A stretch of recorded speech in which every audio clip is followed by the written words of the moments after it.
tonight, kick off the final lesson of church history, which takes us into today.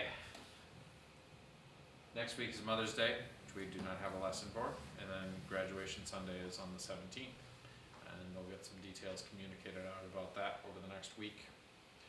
But that is something done during the Sunday morning service here. So, fifth installment of church history is 1600 to roughly the present. We're just hitting some of the highlights, of course, because there are lots of strands of the church present in 1600. There's the Roman Catholic Church, which is starting to spread very globally at this point. You also have Protestant churches, which are also going global. The Eastern Orthodox Church, which is spreading in its own fashion.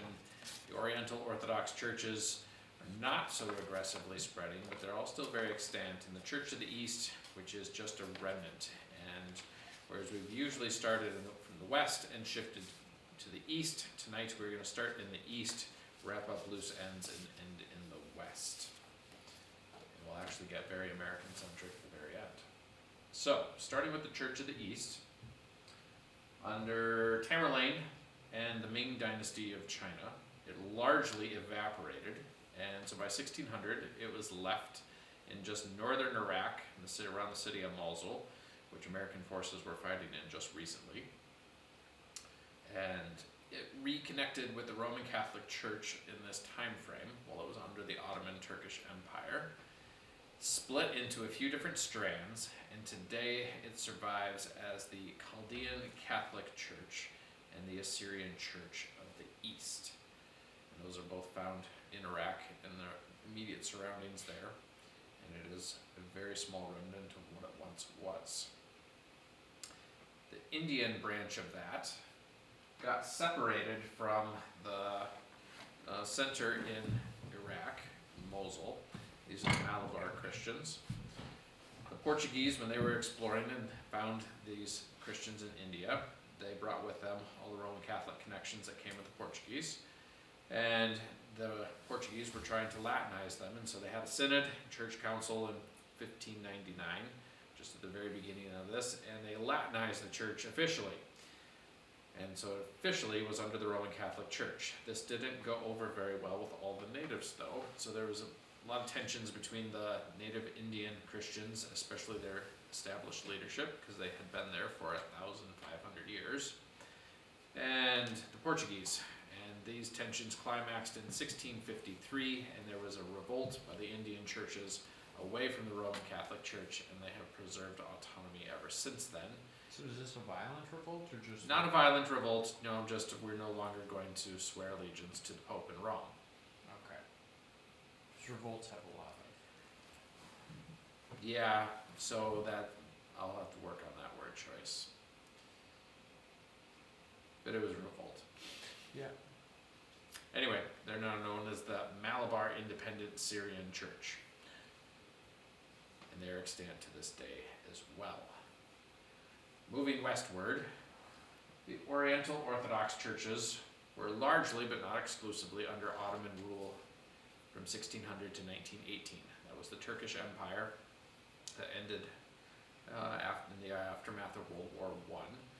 So one of these branches was the Armenian Apostolic Church, and that church suffered in the Armenian genocide of 1915 through 1917 that the Turks executed, and this triggered a massive diaspora of Armenians all across the world. I actually had a history teacher in high school who was descended from Armenians who had spread around and came to the United States. And anyway, so that genocide took 600,000 plus Armenians, and so the population diminished quite sizably. But this also solidified the church as part of their cultural identity too. So as they spread, they took their Armenian Orthodox or Apostolic Church ideas and practices with them all around the world. Oh, so is this a religious thing, or is it just a... The genocide was cultural and religious simultaneously, and ethnic. Because Turks and Armenians just never did mix. The Armenians go back a couple thousand years in the neighborhood. The Turks were more recent immigrants in, more recent meaning like 800 AD instead of a little bit before, or in the centuries before Jesus. And so, yeah, the Turks were just asserting their superiority. And the Syriac Orthodox Church was also part of the Ottoman Empire through this term, and of course the standard Muslim practice was tax the Christians at double or triple the rate, and so that was just an ongoing cultural and religious suppression that they were suffering. They did survive in a very small, fragmented way, and they also actually suffered a diaspora throughout the 20th century, throughout lots of different cataclysms, because you had the dissolution of the Ottoman Empire, which fed a lot of chaos into the Middle East. And you had the French mandate and the English mandates in the Middle East. The Syrians were largely under the French mandate. The French didn't really do colonial empires well, and it did allow them a lot of opportunities to leave, head to Europe, head to other places and such. There are just a handful of those churches still left in Syria today. The one under Ottoman rule that did better was the Coptic Church. This is the one down in Egypt, and they sustained a strong minority existence, had a bit of a revitalization over the last 100 years or so. But the one that wasn't under Ottoman rule was the Ethiopian Orthodox, and they actually have the Ethiopian word Tewahedo, which just simply means unity church, as their version of Catholic Church, because Catholic means universal. And this one persisted into modern times as one of the oldest continuous Christian civilizations in the world, because Ethiopians culturally had adopted Christianity as the national religion well over 1,500 years ago, and persisted to this day. In 1948, that officially became independent of the Coptic Church in Egypt, which was an interesting anachronism because the church in Egypt was under Ottoman rule and independent, or under a different political regime entirely, but the Ethiopian Orthodox Church always looked to Alexandria as their source of leadership. It is also the largest of these Oriental Orthodox churches today, whereas the other ones are small, scattered, and fragments. The Ethiopian Orthodox Church has about 60 million members, 37 to 40 million of which are in Ethiopia proper. Let's see here. I think I have a double slide. Moving on to the Eastern Orthodox Church. This too, like the Armenian Apostolic Church, becomes part of the national identity of all these different peoples. So the Greek peoples, they gravitate towards it, and they're under Ottoman rule for a long time too. So they're being ruled by Muslims, but they're practicing Christianity, and they're paying double the taxes. The Slavic peoples, which have been influenced by the forerunners of the Eastern Orthodox Church with the Cyrillic alphabet and their translation of the Bible, also adopted it as part of their national identity. So Serbs were Serbia, they had their Serbian identity, their Eastern Orthodox identity, and that was the two things that they, had their culture coalescing around. Same with the Russians. They were Russian, they were also Russian Orthodox. Those two merged very thoroughly. So the Russian Orthodox Church was the most powerful and the most significant of all the Orthodox churches at this point, because it wasn't under Muslim rule and because it had the favor of the Russian czars. And so as the Russian Empire spread eastward, so did the Russian Orthodox Church. And so they spread all through Siberia, they spread through Central Asia with the Russian armies. They also made it into Alaska. So Alaska has a lot of Russian Orthodox churches in it that are still left over from Russian colonial expansion. At the same time the United States was expanding west into the American West, the Russians were expanding east into Siberia, and they jumped the Bering Sea into Alaska at the same time. Ironically, while they had been favored by the state for so long, in the 1917, in the Bolshevik Revolution, the Russian Orthodox Church goes through a period of serious oppression by the state, as the Soviets did not like religion. They were officially atheistic, and the church had no place in their version of society. So the Russian Orthodox Church was not well supported at this point in time. However, that reversed in 1991 when the Soviet Empire fell. The Russian Orthodox Church began thriving again. You had 2 or 3 generations of people who had grown up without any spiritual belief, and they were hungry, and they started going to church again. And recently, like just a year or 2 ago, the war between Russia and Ukraine caused a schism between the churches. You now have the Ukrainian Orthodox Church, which has a strong national identity. You have the Russian Orthodox Church, has its strong national identity, and they will not talk to each other. Because wars do that. Yeah. But they all still have the same practices, so.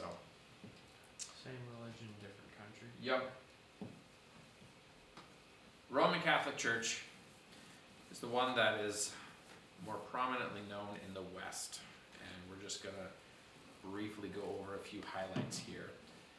With the Spanish and Portuguese empires, it was expanding throughout all the world, and it went through or had a lot of missionary endeavors, driven largely by the Jesuit order, which actually is, interestingly enough, they founded Georgetown University, where Micaiah is going this next fall.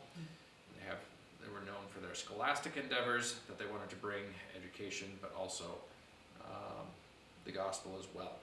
And so they expanded aggressively into Asia, Africa, and the Americas, along with Portuguese and Spanish traders, and they brought the church with them. Now, they had been extraordinarily powerful in Europe as far as influencing kings and kingdoms and national wars, and they were the ones in the Middle Ages that were calling the Crusades, and kings and armies would rally to the cause and march on lands that were distant and foreign. Didn't the Pope crown Charlemagne? Yep, the Pope crowned Charlemagne, and the French Revolution kind of is a major turning point in the Roman Catholic Church's influence in global affairs. And there's an interesting counterpoint. Approximately 1,000 years after Charlemagne was crowned by the Pope went to... Who's Charlemagne? He was the first emperor of the Holy Roman Empire in 800 AD. That was a lesson before you that you missed. So, yep, the Pope crowned him emperor of the Holy Roman Empire in 800 AD, and he was a king of the French, essentially. So, king over France and a good chunk of Germany and part of Italy, 1,200 years ago. So, whereas the Pope crowned him as the emperor, the Pope goes to crown Napoleon Bonaparte, who was the heir to the French Revolution eventually, in about 1801, and Napoleon takes the crown out of the Pope's hands and sticks it on his own head.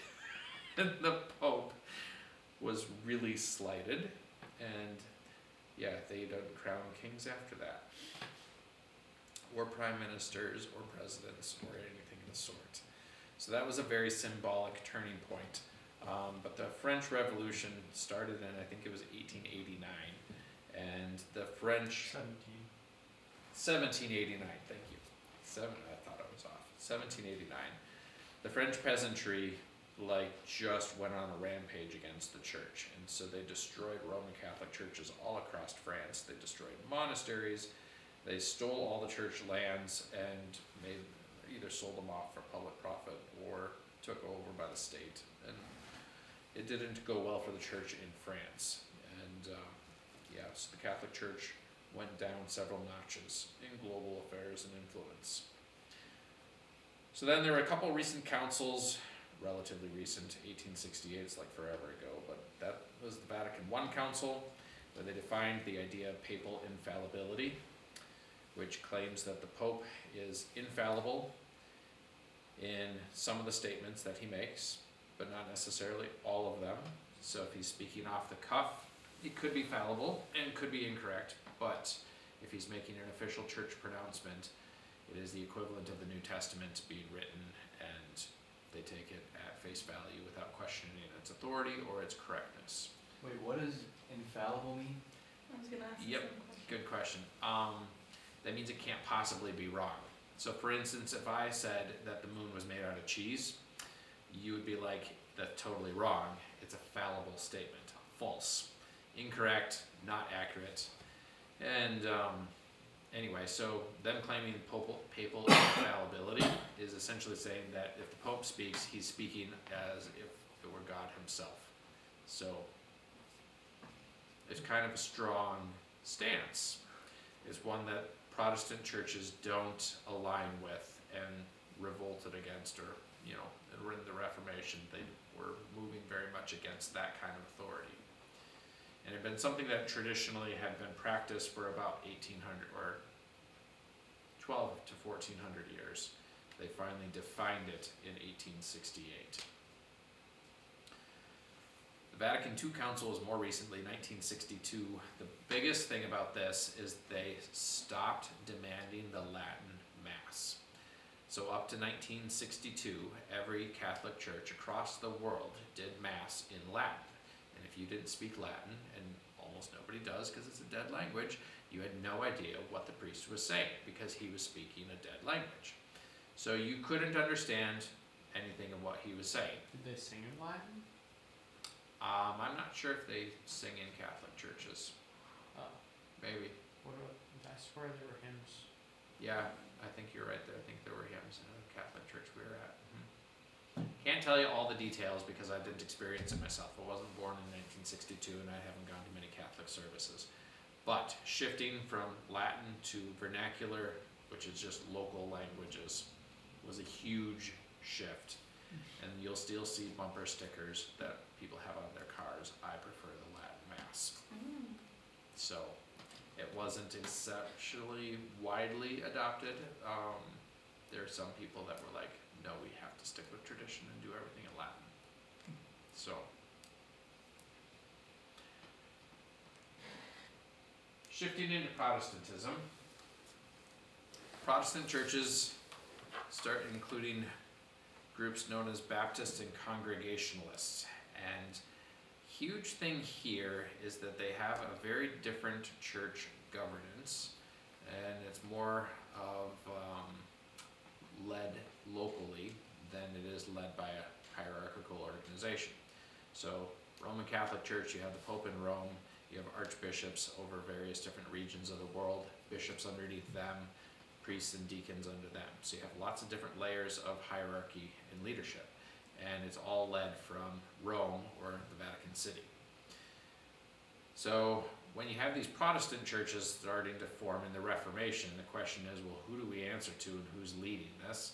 And all the churches came up with various different solutions, but because this was still in Europe, and most of Europe was led by kings and kingdoms, oftentimes they would end up with a state church, and the king had authority over who was in charge. And so like the primary example of this is the Archbishop of Canterbury, who's always appointed by the King of England or the Queen of England over the Episcopalian Church.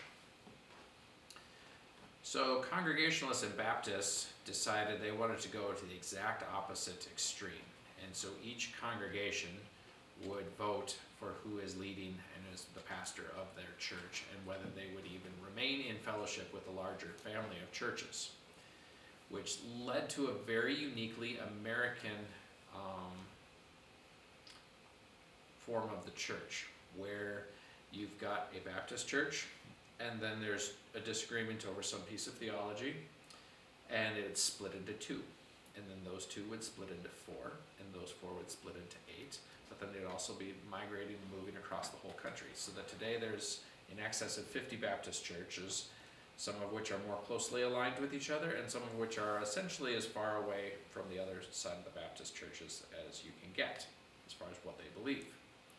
So usually Baptist churches are considered to be relatively conservative. I went to a Baptist Christian school, and in the 1980s, they were wrestling with whether they should let their children wear blue jeans, because blue jeans were associated with biker gangs, and that is a form of rebellion against society, and they just thought that was too far.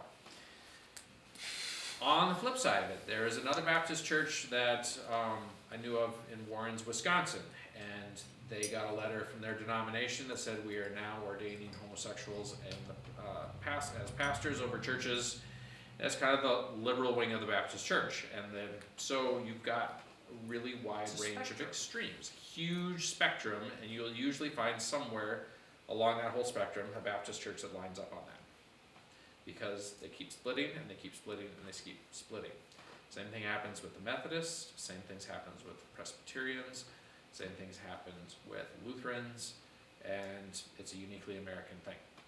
Because in America, there is no state authority. The government does not keep churches together or say this is the church we support and the rest of you are all not supported. And so it is essentially based on whether you want to associate with a church or a denomination or not. And people are very individualistic and go their own ways. But anyhow, you have in the Protestant movement, though, a whole bunch of evangelical revivals that begin happening. These are known as Great Awakenings in American parlance. You also have a huge move of global missions, and so all these Protestant churches are actually following the Catholic Church all around the world, into Africa, into Asia, down into Latin America, but the base of it is primarily out of England and the United States for the last 300 years.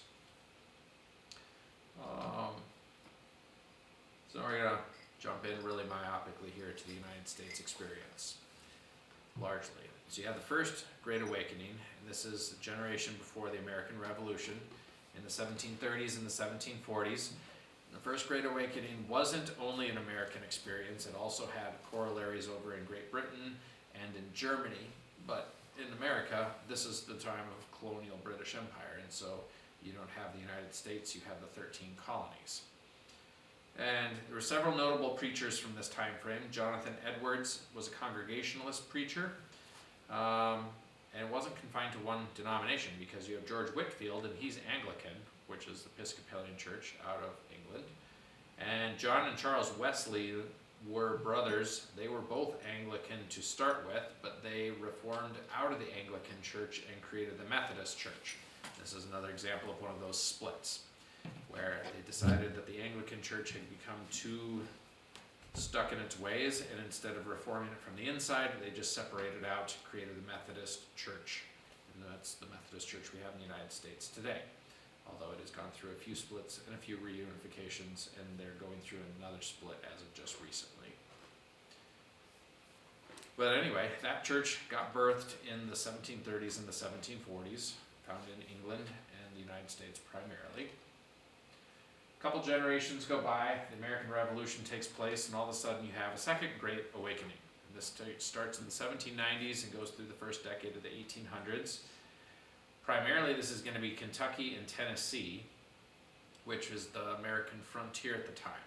So this is when Davy Crockett and Daniel Boone are exploring across the Appalachian Mountains and discovering ways to get west, and all kinds of American colonists are moving, or not American colonists, but American citizens are moving across the Appalachians into newly discovered territories. And churches go with them, and they have this unique form of an itinerant minister. The Methodists especially employed them, where instead of having a pastor that just stayed locally in one spot, they would have a preacher and they would ride a circuit, which would be 40, 50 miles. They'd preach in one church one night, another church in another night, another church the next night. So one preacher would end up serving 7, 8, 9, maybe a dozen different churches over the course of a week or a month. And because of that, the Methodist Church grew quite explosively, because they had created a ministry form that worked with the circumstances and the frontier, where you didn't have large cities or villages forming, just small settlements. So that pushed the Methodist Church much, much further, but you also have this going on with the Baptist churches and the Presbyterians. A couple of the prominent preachers from this time frame are Francis Asbury and Peter Cartwright. An interesting thing that's happening in these awakenings, though, is there were all kinds of supernatural signs and wonders that were going on. Like, even back in the first Great Awakening, John Wesley got up to preach in front of a crowd of like 10,000 or something one night. He said, "I couldn't preach, the Holy Spirit moved, and everybody fell over and was just knocked out." And so you have these really interesting things taking place, and the funny thing is they're not charismatics and they're not Pentecostals. They don't understand how to even describe this, but they realize, like, oh, these are some of the gifts of the Holy Spirit that are talked about in the New Testament. And so they're seeing people speaking in tongues, they're seeing healings happening, They didn't really know that that was actually supposed to still happen, but it is happening right before their eyes. And so there's a supernatural element to these awakenings. There's also a very deeply experiential thing going on, because they focused a lot on a personal conversion experience instead of you were born into the church, you're raised in the church, and so obviously you're part of this church and you're a Christian. Is a, did you decide to follow Jesus? And so people would have a come to Jesus moment. And oftentimes these revival meetings would have a few thousand people arrive in one spot, they would hear the gospel, and that would be the point at which they started following Jesus. They get baptized, they'd form a church, and then the preacher would move on to the next town. And that was one of the things that really launched the Methodist Church, actually, is John Wesley created an organizational system to expand but keep the local organization of believers together in the church. So there's a third Great Awakening. This one kicks off a little later. It's a little longer, a little less defined. Happens in the United States, but it also has an element of it that takes place over in Korea too, which the United States was just starting to interact with on a trade relationship basis, and missionaries were getting sent from the United States over to Japan and Korea and some of these Eastern Asian locations as well. And so the Third Great Awakening has a few more prominent preachers. Charles Spurgeon is somebody, I didn't spell that right, there's no I at the end of his last name, but he's a famous preacher in preacher circles, and Charles Finney was another one. And they're a little bit more like the Billy Graham style preachers, where they have these huge massive meetings in a public building and lots of people come to hear them preach, and then they go to another city and preach another one. At the same time, you have what I call Christian cults starting to form in the United States in the 1800s. So Mormonism is one of them. Joseph Smith, I believe, cooked this idea up in the 1820s. He claims to have found a couple of gold plates under a tree in Vermont or New England, York. so New York, yeah. And translates them into the Book of Mormon, and claims that this is the Third Testament and the true gospel, and everything that had come before was missing this real revelation of how Jesus had come to the Americas after he had been crucified in Jerusalem and rose from the dead. Creates this church. It migrates from New England to Missouri over to Utah, and that's why Mormons are very densely found in Utah and Idaho today. They're not considered Christians by most evangelical and Catholic churches, whereas evangelicals consider Catholics and Episcopalians and Anglicans and Ethiopian Orthodox to actually be Christian. They don't usually consider Mormons to be Christian. And the reason for that is because they changed the gospel from being something that we receive, through faith and by the grace of God, to you need to actually do this, this, this, and this, and then you'll earn your salvation, which is a big difference. It's not based on faith, it is actually based on works. And it's always dangerous when you have somebody claiming that they've got New Testaments and new books of the Bible. Islam. Islam is a different thing entirely. But Jehovah's Witnesses have their roots in the 1800s. They really form in the early 1900s, but the catalyst moment is that they were a group of believers that predicted Jesus was going to come back in 1914. And they had quite the year that year, actually, because for 30, 40, 50 years they had been predicting Jesus was going to come back in 1914 based on an interesting interpretation of a chapter in the book of Daniel. They did the math. 1914 was the year, specifically in the fall, because that was when the Jewish New Year started.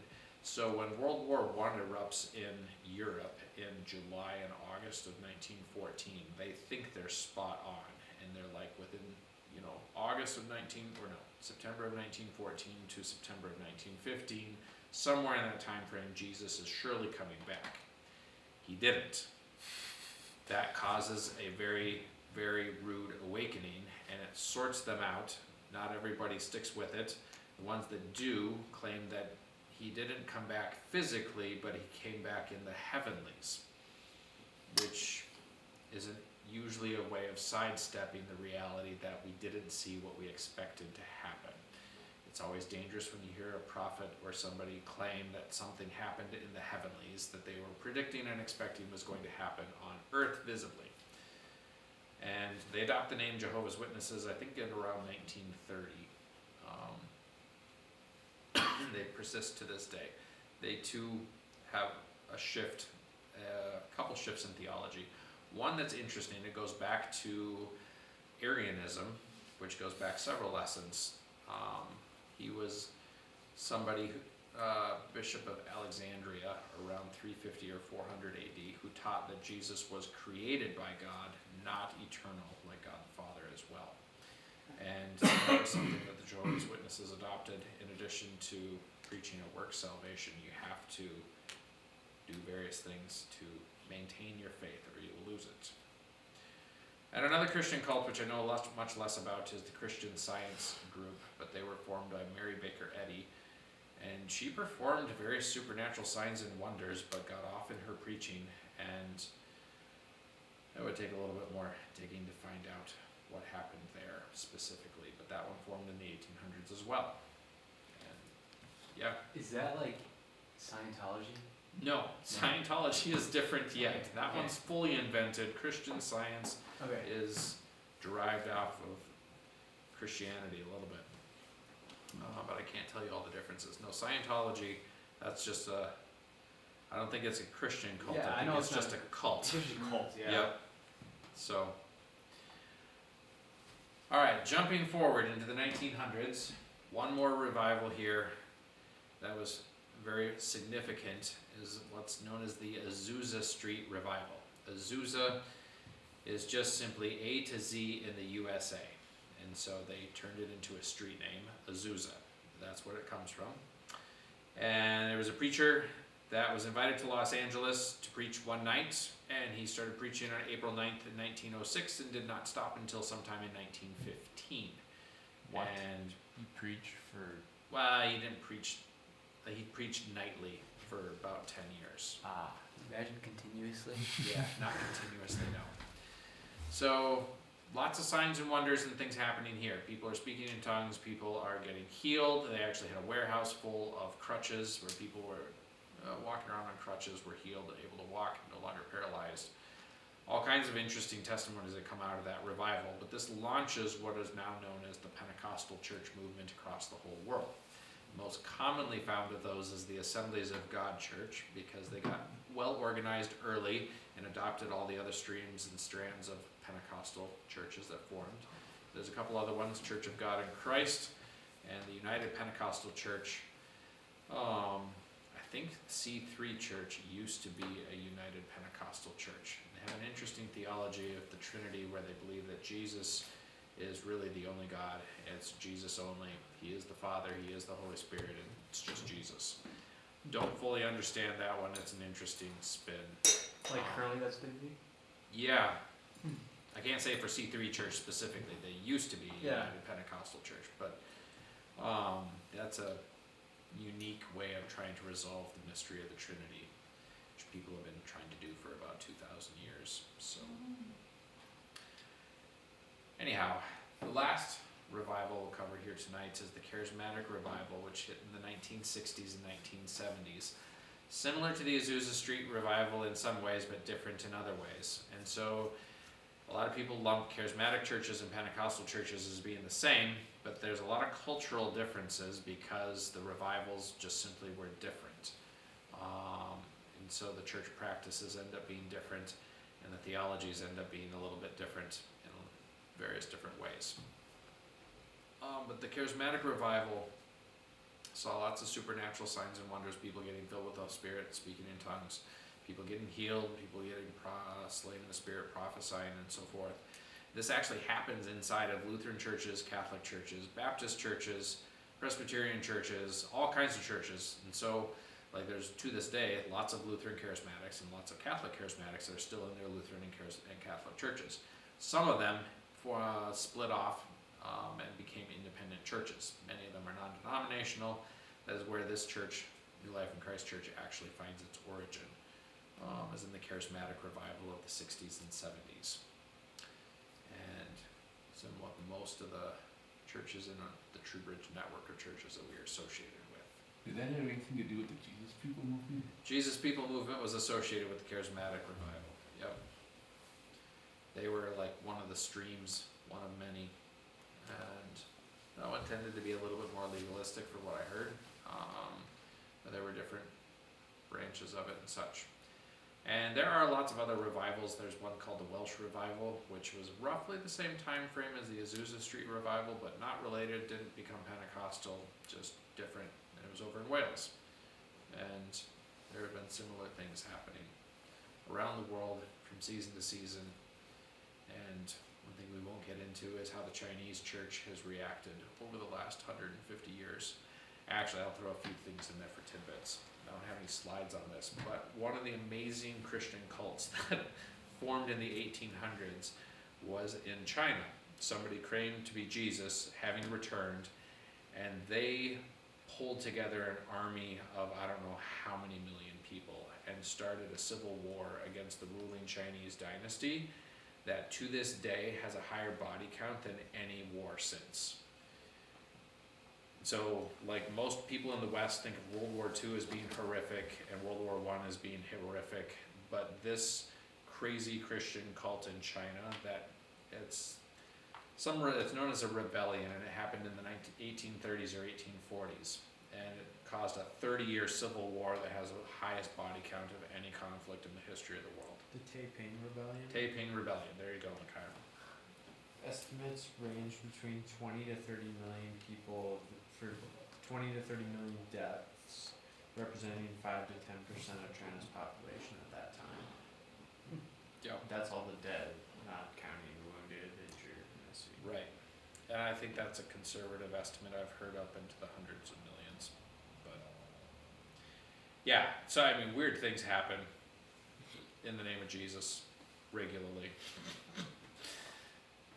Usually revolting against the ruling dynasty, causing a war that's that catastrophic is not a good sign, not a good feather in your cap.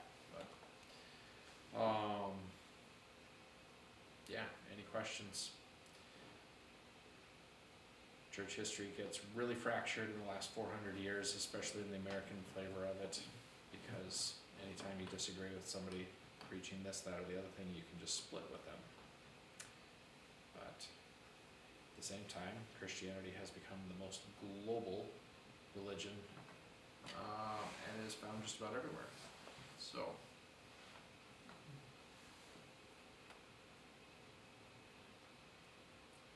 all right. Why don't you wrap up the recording?